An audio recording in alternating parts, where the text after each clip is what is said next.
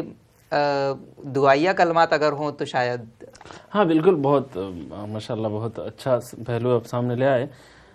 تو بات یہ ہے کہ یہ کوئی قانون تو ہے نہیں اور نہ کوئی یقینی کوئی بات ہے.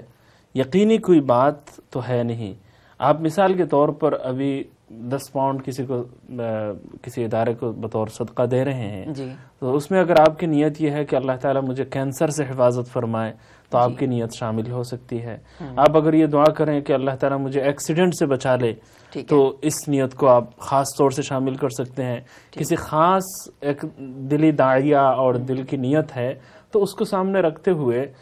کوئی چندہ دیا جا سکتا ہے. اسی طریقے سے کسی خاص موقع پر اگر بطور امید کے اور بطور دعا کے اگر یہ کہا جائے کہ اللہ تعالیٰ آپ کا حشر فلاں کے ساتھ کرے, فلاں صحابی کے ساتھ کرے, تو اس کی گنجائش ہے. لیکن یہاں پر یہ وضاحت بھی ضروری ہے کہ اس طرح چندہ دے دینے سے ہم سرٹیفکیٹ نہیں دے رہے اور آپ کو یقینی کوئی بات نہیں بتا رہے اور یہ منصوص نہیں ہے, یعنی شرعی دلیل سے ثابت شدہ بات نہیں ہے. تو یہاں ان باتوں کو عام کرنے کی ضرورت ہے, ورنہ یہ بات کسی کے ذہن میں آ سکتی ہے, جیسا کہ سوال کرنے والوں کے ذہن میں یہ بات آئی ہے کہ شاید اس طرح دینے سے ایسا ہی ہوگا اور بات جو ہے یقین کے درجے میں, تو یقین کے درجے میں نہیں ہے. ہاں جو حضرات چندہ لے رہے ہیں ان کے لیے یہ ضروری ہے کہ وہ اس بات کی وضاحت کریں کہ یہ خاص طور سے امید کے درجے میں ہم یہ بات کر رہے ہیں اور اس بات کی ہم دعا کر رہے ہیں, اور آپ اس نیت کے ساتھ اگر دینا چاہیں تو دے سکتے ہیں. تو یہ باتیں واضح کریں اور یہ بتائیں کہ ہم کسی کو جنت کا سرٹیفکیٹ بھی نہیں دے رہے ہیں اور کسی کو یقینی یعنی امید بھی نہیں دے رہے کہ یقینی طور پر آپ کے ساتھ ایسا ہی ہوگا. تو امید کے درجے میں ہو, دعا کے درجے میں ہو تو پھر اس کی گنجائش تو ہو سکتی ہے, لیکن ان باتوں کی وضاحت بھی عام مسلمانوں کے لیے ضروری ہے. مفتی صاحب ہم دوسرے سوال کی طرف چلتے ہیں. حافظ شیخ صاحب نے یہ سوال کیا تھا کہ مسلمان ہم جیسے یو کے اندر ان کے لیے آف لائسنس دکان کھولنا, کیا ان کے لیے اس کا کیا حکم ہے؟ اور اس کے ساتھ ساتھ میں یہ بھی شامل کرنا چاہوں گا کہ انہوں نے سگریٹ کے متعلق بھی سوال کیا تھا کہ بعض مسلمان یعنی ان چیزوں کی آمدنی اور ان چیزوں سے جو انکم ہوتا ہے, جو آمدنی ہوتی ہے, اس آمدنی سے منافع حاصل کرنا یہ درست ہے یا نہیں؟ ظاہر ہے جو حرام صریح اور قطعی حرام ہے, جیسا کہ شراب کی بات ہے, تو شراب بیچ کر جو منافع ہوگا یہ بھی حرام ہے, اور اس حرام سے اپنے آپ کو بچانا اور اپنی ملکیت سے اس حرام کو خارج کرنا یہ بالکل ضروری ہے. ٹھیک ہے. اور سگریٹ کے حوالے سے البتہ یہ یقین کے ساتھ کہنا ذرا مشکل ہے کہ سگریٹ کی ہر شکل ممنوع ہے. ویسے اس کی حوصلہ افزائی کی, ہمت افزائی کی کوئی گنجائش نہیں ہے, اور ہمیں سگریٹ کے خلاف فتویٰ دینے کی بھی ضرورت نہیں ہے. اس کی وجہ یہ ہے کہ پوری دنیا کے ڈاکٹرز اس کے خلاف فتویٰ دے چکے ہیں. تو اس لیے لوگ علماء کرام سے جب مسائل پوچھتے ہیں اور سوال پوچھتے ہیں کہ بھائی سگریٹ کے بارے میں اب کیا بتاتے ہیں, جائز ہے یا جائز نہیں ہے, تو ہم یہ جواب دیتے ہیں کہ ڈاکٹرز اس کے خلاف فتویٰ دے چکے ہیں. اب حرام کہنا مباح کہنا, اب ہمارے جو ہے اس آپ معاف اللہ اکبر اللہ